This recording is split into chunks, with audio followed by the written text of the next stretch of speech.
New tonight, two Springfield men are facing life in prison after being federally charged yesterday for killing a man in Rutland, Vermont nearly 2 years ago who wasn't their intended target. A new indictment accuses 30-year-old Dylan Wainscott, also known as Slim, and 32-year-old Precious Akori, known as P, in the fatal shooting. Prosecutors say things unfolded when Slim was robbed at gunpoint at an apartment in November 2024.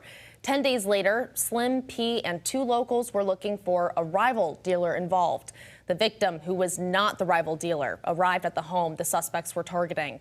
Our Vermont sister station obtained video of the victim being shot several times on the porch. That's the first clip that ran in this sequence of video here. All four suspects are already in custody on related drug and gun charges. This new indictment is the first formally charging Slim and P for the murder.